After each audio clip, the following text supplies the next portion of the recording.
Техниканын өнүгүшү менен адамзатта кыймыл азайып, көпчүлүк жумуш орундарда күнү бою кеңседе отуруп иштөөгө ылайыкташкан. Кыймылдабастан отуруп жумуш кылууда адамда дискомфорт пайда болуп, ал барган сайын моюндун жана ийиндердин талып оорусу менен коштолот. Себеби кыймыл жок болгон учурда кан айлануу начарлап, натыйжада далыга жана моюнга туз уюп баштайт. Организмде кровеносная система деп коет, кан айлануу системасы жана ошондой эле лимфатическая система деп коет.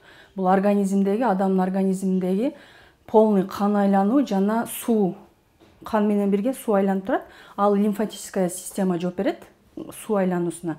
Ошол лимфатическая система менен кровеносная система өз ишин начарлатканда, баягы көп отурган адамда кан айлануу системасы начарлайт. Ошонун эсебинен баягы суунун дагы айланышы начарлайт дагы. Адам дагы баягы меридиан деп коет. Бул адамдын энергетический каналдары болот да.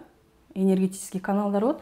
Ошол каналдарындагы айланып турган суу жана кан жакшы өзүнүн ишин жакшы аткара албай калганда, ошол жерде баягы ошол туздар, шлактар, токсиндер топтолот дагы. Анын эсебинен ошондой оорулар пайда болот. Моюнга жана далыга туз, шлактар, токсиндер топтолгон кезде андан арылуунун эң натыйжалуу ыкмаларынын бири укалоо. Ал үчүн биринчи кезекте эле укалоо алып койгонуңуз оң. Жыйынтыгында азыркы тапта көпчүлүктү кыжаалатка салган остеохондроз оорусун алдын алган болосуз. Эгерде сизде далыларыңыз талып, баш оорусу өңдүү белгилер болуп жатса, бул моюнга жана ийиндериңизге туз уюп баштагандан кабар берет. Белгилери бул биринчи орунда бул баш оору. Жана мына аркадагы моюн тараптардын талышы, жана моюнду бурганда моюндун кычырашы, туздун баягы уюган немелери да, белгилери. Андан кийин көңүлдүн айлануусу, кан басымынын жогорулашы же түшүшү. Ошол биринчи белгилер болуп эсептелинет. Ийиндерге жана моюнга массаж жасоонун так убактысы жок дейт адистер. Ал адамдын абалынан көз каранды. Жалпысынан укалоо 15-20 мүнөт болуусу керек. Бирок оору катуу сезилген болсо, анда укалоонун убактысы салыштырмалуу узартылышы мүмкүн. Биз массажды өзү остеохондроз оорусу менен келсе, же деги эле ошо далысы уюп, баш ооруп келген адамдарга биз 10 күндүк курс айтабыз. 10 күндүк курс.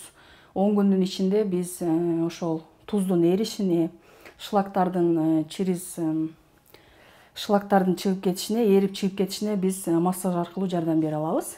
Ал кандай болуп чыгып кетет десеңиздер, бул баягы булчуңдардагы уюп турган шлактар, туздар биз массаж жасаган учурда кан айлануу система жакшырат.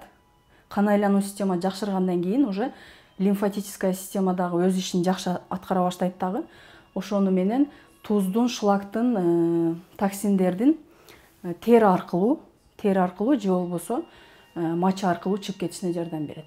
Далыга туз топтолгон учурда көпчүлүк кайдыгер мамиледе жүрө берүүсү ыктымал. Бирок барган сайын бул абал сизде баш оорусун күчөтүп, көрүүнү начарлатып, көкүрөк тушка берип, жүрөктүн кысылуусун пайда кылат.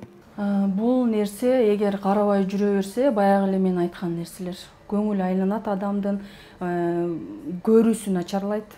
Эгер күчөп кетсе, остеохондроз мына эмелер туз уюп, өзү лечение албай, кыйналып жүрө берсе, уже көрүүсү начарлайт. Анан уже оорусу көкүрөк жакка бере баштайт. Жүрөк жакка. Жүрөк сайышып, далы жактан адамдар ойлойт, жүрөгүм ооруп атат деп, бирок бул ошол остеохондроздун эмеси. Остеохондроздон келген натыйжа болуп эсептелинет.